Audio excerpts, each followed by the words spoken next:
Episode 5, baby. Breaking down the development pro forma with Brody. At the end of this, you're going to be able to underwrite any business plan for real estate assets anywhere in the country. Pay attention. On episode 5, what's the line item?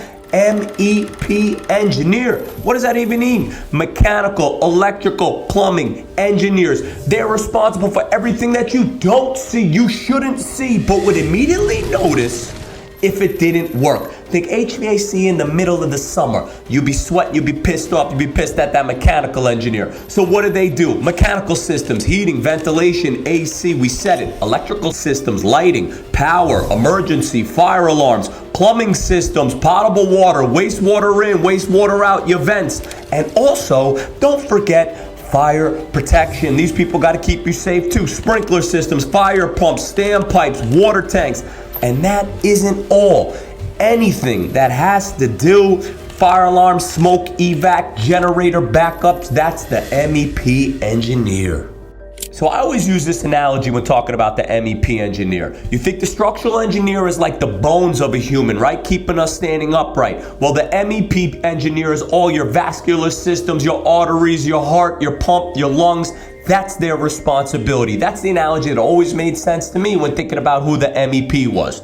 So here's something that people overlook about MEP. They're not just working inside your building and trying to design those systems. They also, depending on where your asset is, they need to connect to the existing city infrastructure. So now they're coordinating electrical service with your utilities, and NYC, that's Con Ed, and maybe National Grid on gas. They're filing the load letter, finding out the amount of power they could bring into your building, and then securing that approval. And that's something people don't realize. You need to be responsible for any type of rainwater that hits your building. So now they're dealing with the DEP and the local municipalities on your plumbing taps, your backflow prevention, any type of retention systems, and they got to deal with the stormwater management that I just said. So they're the ones who not only have to be able to design, and again, they also have to be politicians. That's why they're going to school and getting that PE. It's not so simple. At the end of the day, it's technical, it's bureaucratic, it's logistics, it's a process all at once. So the MEP engineer,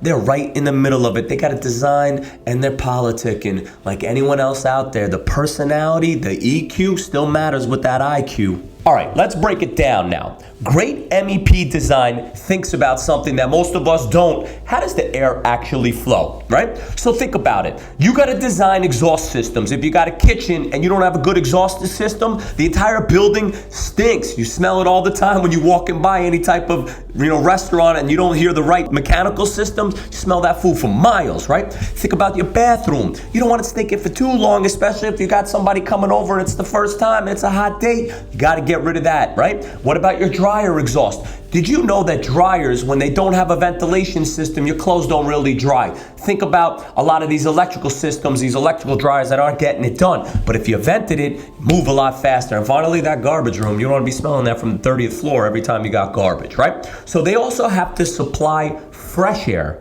You didn't know, but there's a certain amount of fresh air. Otherwise, you get something called sick building syndrome. You got to drive fresh air into all of your common areas. So it's a balance, right? Because it would be banging. You hear it in old pipes, right? You got to bring in new air. You got to get rid of stale air, comfort, compliance, constructability. They even need to know, which I think people don't forget, how do you route those ducts through the building so you don't even see it, right? You can't have noise.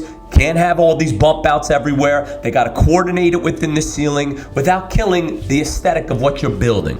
Designing a system is one thing. Coordinating a system is another. And it's not just one system, it's multiple systems. You got to fit pipes, ducts, conduits through tiny ceiling voids, wall chases, mechanical rooms. And remember, these things run vertically, they run horizontally. Now think about it when you go into an electrical room, when you see these massive manifolds, then you see these thick pipes coming out of it. Everything has to fit perfectly. It has to fit into your architectural constraints.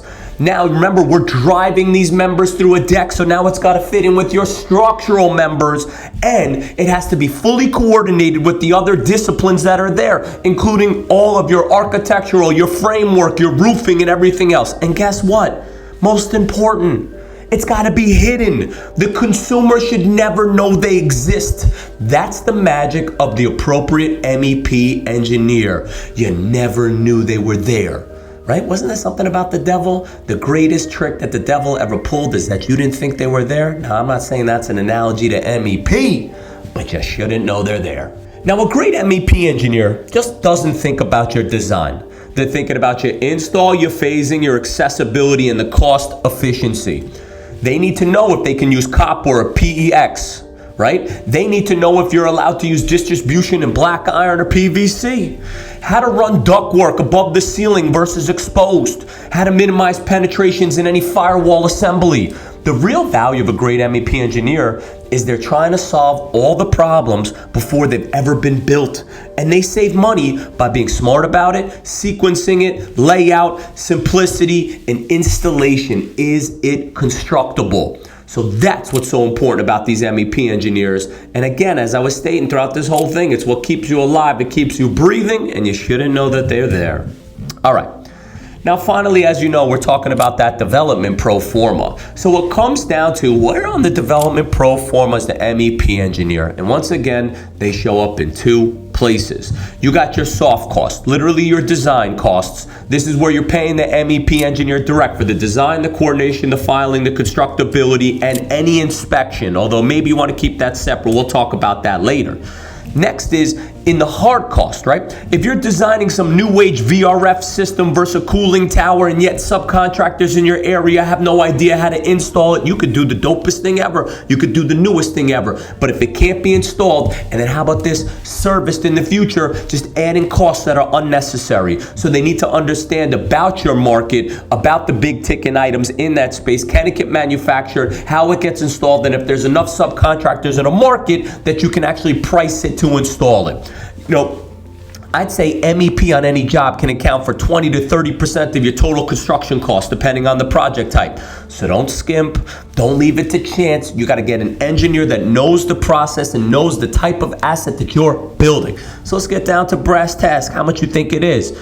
Is it 50 cents a foot? Nah, $1.50 to $2.50 and maybe going up depending on how much you want to spend on the right MEP engineer. And by the way, that's on a gross square foot, so pay attention. So when you walk into a perfectly ventilated room, you don't smell nothing, it's nice, it's cool, it's calm. Flip a switch, you take a shower, you hear a fire alarm go off, and your elevator's working, then you know the MEP engineer actually made that possible. And the best ones, as we said like the devil, you never knew they were there. So now, episode 6 coming up. But it's not coming up if you don't like, you don't subscribe, and you don't tell your friends about what we're doing here. This is the greatest free education out there. And all that we ask is that you reach out to us for your real estate questions when it comes to development and it comes to finance, because that's the game we're in. We're giving this to you. This is karma, baby. Take it, run with it, and then call us for any of your additional questions. We'll see you out there in the field. And say what's up when you do. People have been coming up to me saying hello. I'm down, all right? If I don't smile, don't worry. The smile is coming. Peace.